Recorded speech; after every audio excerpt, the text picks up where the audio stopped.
Greetings and welcome to MAT 135, Graphic Design 1, the Principles of Graphic Design. I'm Jeff Ulick. I'm the Department Chair of Media Arts and Technologies here at MiraCosta College, and I'm going to be your teacher for this semester. So when we talk about graphic design, really what is graphic design? I mean, there's a lot of different ways that graphic design is implemented, right? I mean, we see it in print, right? In magazine advertising, in newspapers, book covers, billboards, posters, and so on, brochures, flyers, catalogs, annual reports, you know, it goes on and on and on. Graphic design is the tool, or is the craft that puts all of these, all of this information, all of this content into an accessible vehicle that is appealing to the market, to the person that it's designed to reach. So if we think about that relationship, we're graphic designers, right? And our job is to get someone's message, turn it into something that's accessible, and have it be accessible to a target market. Okay? That's the path. Okay? We have a client, the client's got a message. The client needs to get the message to target market. We're in the middle. We create a filter. We create the media that allows that message to meet the market. So how does this work exactly? So let me just say something straight up off the bat. Even though graphic design is creative, graphic design is not art.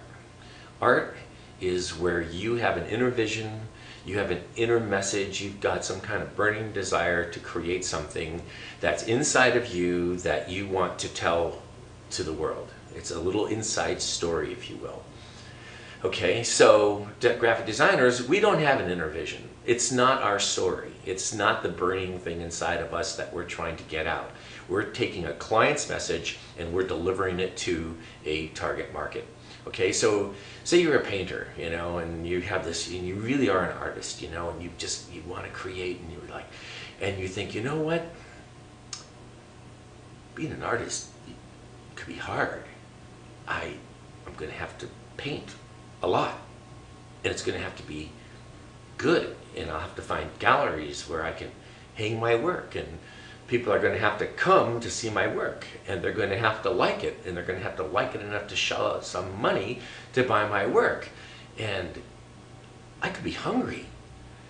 You know, if you think about that, it's a hard way to make a living. And so if you're one of those people and you go, wow, gee, maybe I'll do graphic design instead, and that way at least I'll be able to make some money and I can be creative. I can be creative as well. Chances are you're going to be frustrated.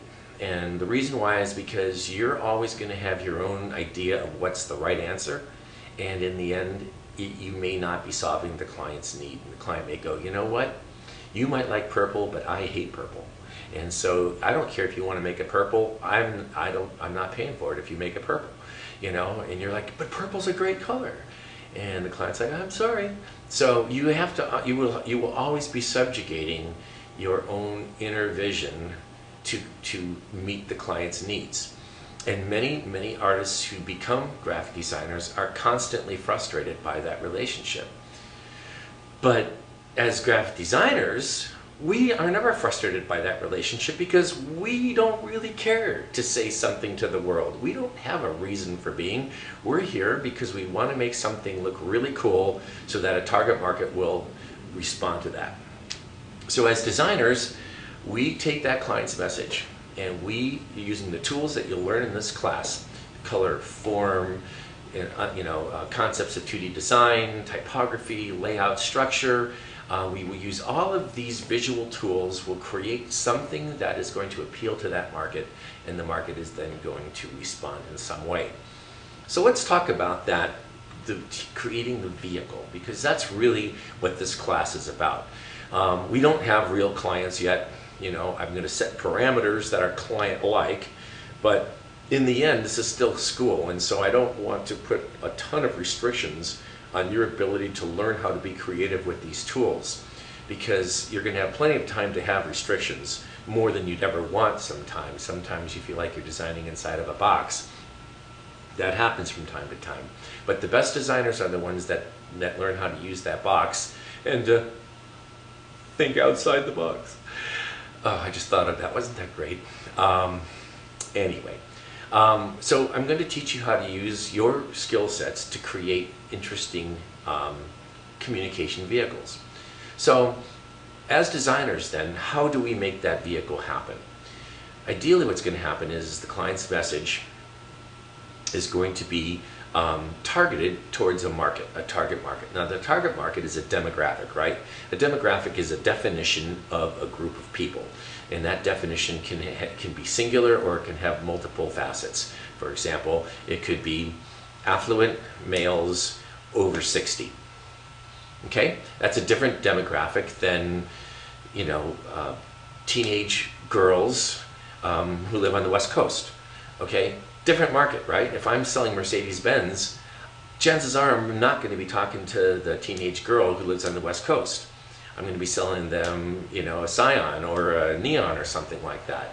The Mercedes-Benz is going to be sold to the 60-year-old guy who is affluent. Okay, so we think about how we define demographics: location, age, gender, income brackets, sociological backgrounds, cultural backgrounds, whatever. There's a number of different ways that we can think about that. But the client's message is something that they're going to say, I need to get this message to this group of people. How can I best do that?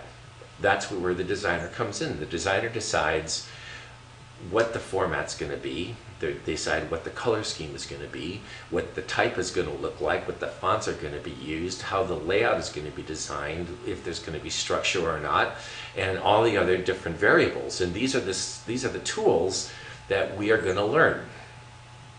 Now, as we begin to design that, something has to happen, right? In other words, if I've designed something to meet a certain demographic requirement, I need to, first of all, I need to get their attention, right? That's the very first thing that has to happen. If we don't get their attention, then the rest of it is, nothing is going to happen. It's why commercials get louder. When you're watching TV and a commercial pops on and it's 3 or 4 decibels louder, that's one way to get attention. Sometimes, it's the editing or it's the jump cuts or something. If you look in a magazine, what's the thing that jumps out? Is it the image? Is it the treatment of the image? Is it some bold typography? What is it that grabs your attention? There's always something that grabs your attention. It's called the hook. So depending on the demographic, that hook is going to be different. But there's always a hook, something that goes, hey, look at this. So then once you got their attention, what happens, right? Now that you've got to have enough interest in the content so that they actually read through or look at or watch or whatever they have to do in order to absorb the information.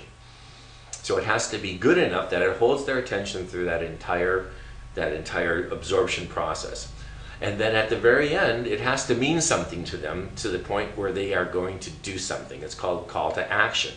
And that call to action could be pick up the phone, it could be go to a website, it could be send money, it could be, whatever that call to action happens to be. So get their attention, make it interesting enough that it holds their attention so that they can absorb the content, and make it compelling enough that they actually do something at the end of it.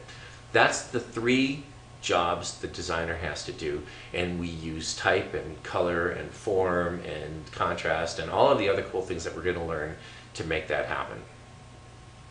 So that's graphic design in a nutshell, and that's what we're going to learn over the course of this semester. So in the end, there's only one real requirement here, and that is that it should be fun. This class should be fun for you. If you find that it's not fun, then maybe you're not in the right field and maybe you should be thinking about something else. But everything that we do here, even though it's a lot of work, even though it's going to take a lot of time, it should always be fun, okay? Because if it's not fun, then what's the point?